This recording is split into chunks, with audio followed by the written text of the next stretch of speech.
These same checkbooks are funding the chaos in Minneapolis, in Portland, in Los Angeles. It's why I've introduced the Stop Funders Act. The Stop Funders Act adds rioting as a predicate offense to RICO to enable the Department of Justice to use the full tools that have been directed at the mafia to go after the corrupt enterprise. Because at the end of the day, the thug who is engaged in violence is committing criminal acts, but the billionaire who is trying to tear down this country by writing checks to fund it bears, in many ways, far greater responsibility. Mr. Wolf, in your judgment, would passing the Stop Funders Act, adding rioting as a predicate act to RICO, assist DOJ in going after and stopping these coordinated, politically motivated acts of violence? In a fiery exchange on Capitol Hill, Senator Ted Cruz pulled no punches, calling out what he described as billionaire-backed chaos spreading across America's cities. From Minneapolis to Portland to Los Angeles, Cruz argued that the violence isn't just spontaneous outrage, it's being financed. And in a move that's stirring headlines, he unveiled the Stop Funders Act, a proposal to treat political rioting like organized crime under RICO laws, the same legal weapon once used to dismantle the mafia. But the heart of the debate goes deeper than politics. It's about power, money, and accountability. Should those writing the checks for violent movements face the same justice as those throwing the bricks?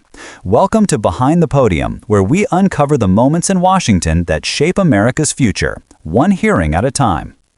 These same checkbooks are funding the chaos in Minneapolis, in Portland, in Los Angeles. It's why I've introduced the Stop Funders Act. The Stop Funders Act adds rioting as a predicate offense to RICO to enable the Department of Justice to use the full tools that have been directed at the mafia to go after the corrupt enterprise. Because at the end of the day, the thug who is engaged in violence is committing criminal acts, but the billionaire who is trying to tear down this country by writing checks to fund it bears, in many ways, far greater responsibility. Mr. Wolf, in your judgment, would passing the Stop Funders Act, adding rioting as a predicate act to RICO, assist DOJ in going after and stopping these coordinated, politically motivated acts of violence? Yeah, absolutely it would. And happy to say that America First Policy Institute has endorsed that piece of legislation as well, because you have to understand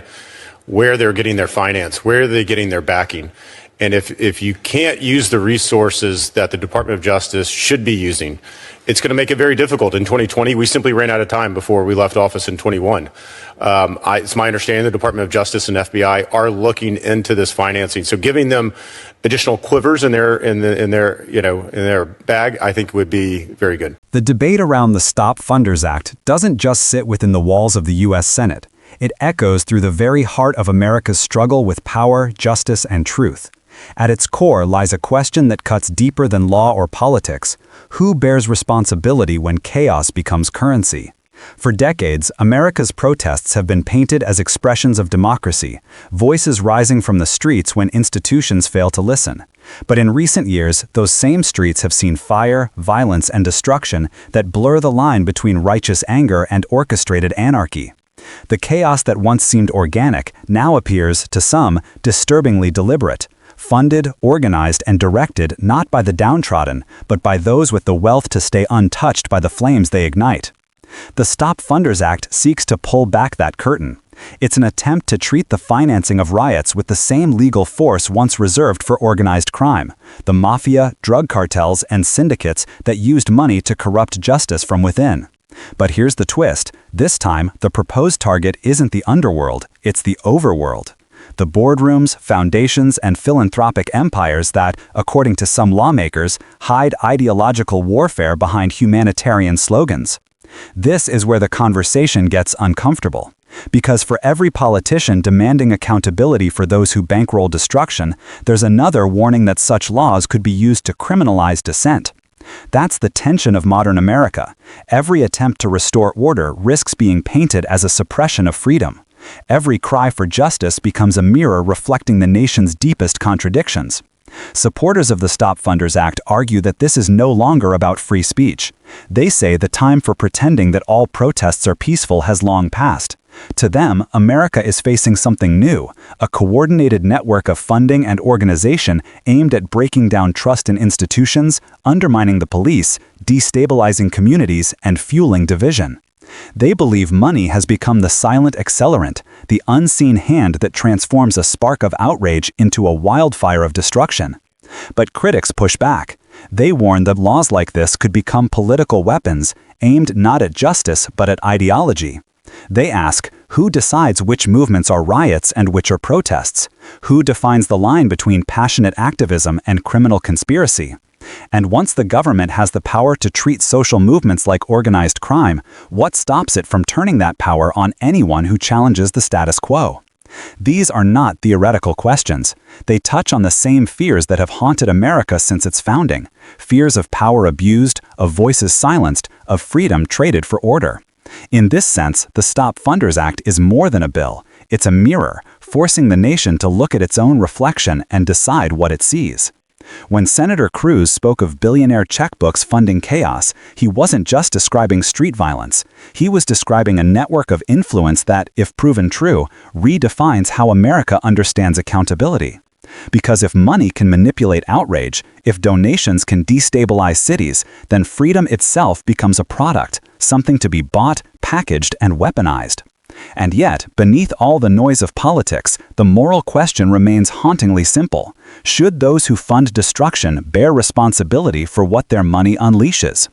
Imagine for a moment a small business owner in Minneapolis watching his life's work burn during a night of mostly peaceful protest. Imagine the mother in Portland clutching her children as masked agitators march down her street. Imagine police officers, some demonized, some demoralized, facing mobs that seem less spontaneous and more like strategy in motion. These people are not debating legislation, they are living its consequences. It's easy to dismiss political violence as isolated incidents, a symptom of anger, not architecture.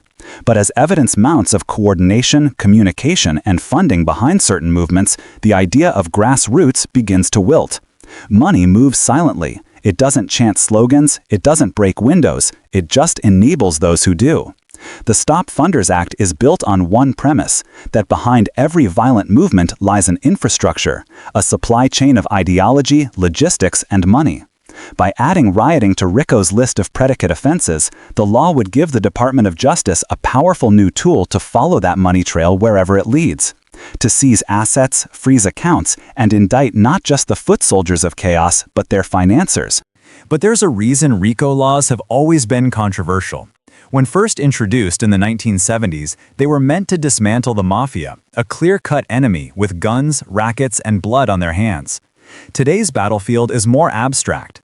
The war isn't fought in alleyways, but in algorithms, donation portals, and ideological think tanks. The mob boss has been replaced by the media mogul, the enforcer by the influencer. And that's where the danger lies.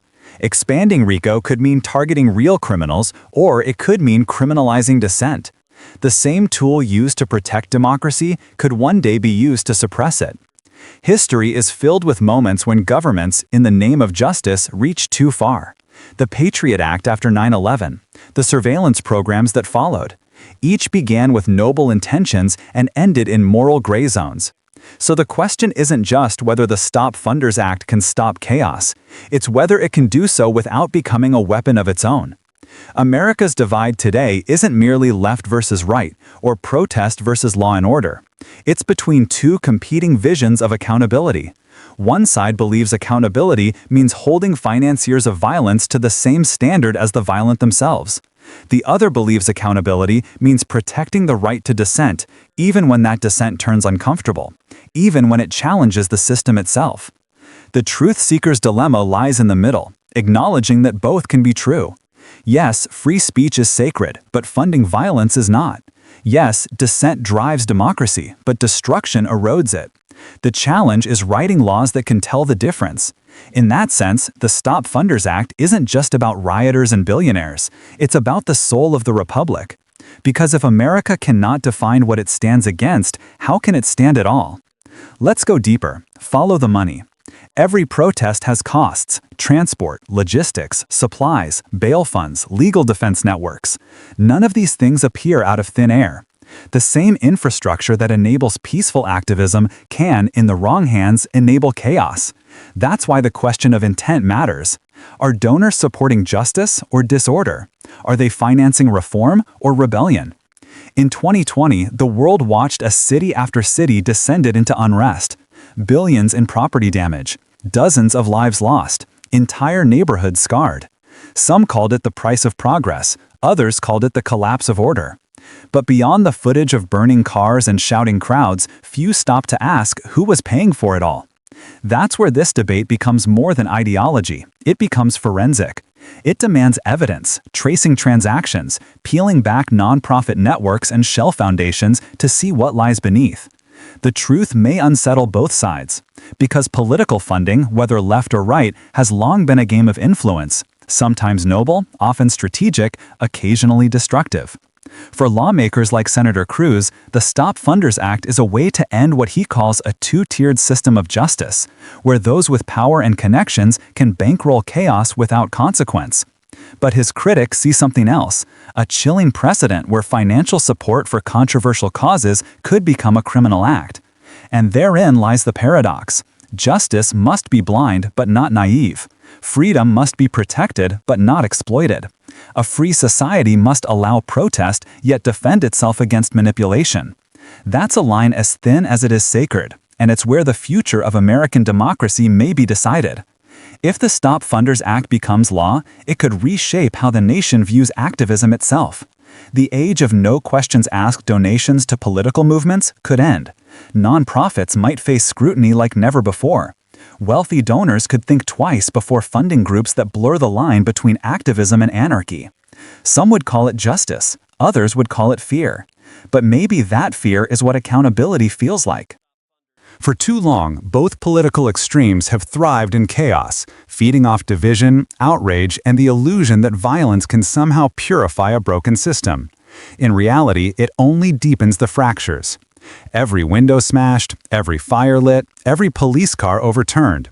These aren't acts of liberation. They're symptoms of a nation at war with itself. The deeper tragedy is that real voices, peaceful activists, reformers, and ordinary citizens get drowned out in the noise. Their message gets hijacked by those who understand that chaos captures attention better than calm ever could. And somewhere in that distortion, democracy begins to die, not with laws, but with lies. The Stop Funders Act is one attempt to reclaim control, to say that freedom is not a license for destruction, that justice cannot coexist with anarchy. Yet, like all powerful tools, it demands caution. Because the moment America's legal system begins to decide which protests are acceptable, it risks becoming judge and executioner of the very liberty it seeks to defend. Still, one thing remains certain. Ignoring the money behind chaos guarantees its return. So the question isn't whether to act, it's how. Can America craft laws that punish those who weaponize protest without silencing those who peacefully demand change? Can it expose corruption without crushing conscience? Can it hold the powerful accountable without turning that power inward? These are not easy questions, but they are necessary ones. Because at the heart of this debate isn't just the Stop Funders Act. It's the story of a nation trying to remember what justice looks like when the world is watching through the smoke. When the hearings end, when the microphones go silent, and when the headlines fade, the truth remains. No democracy can survive if money becomes its master. Perhaps, in the end, this is not about left or right, but about right and wrong. Not about politics, but about principle. Not about protest, but about the price of freedom itself. And maybe that's the real message behind the Stop Funders Act. Not vengeance, not control, but a warning that if America allows chaos to be financed unchecked, then the line between protest and destruction will vanish completely. And when that happens, it won't just be buildings that burn, it will be the trust that holds the republic together.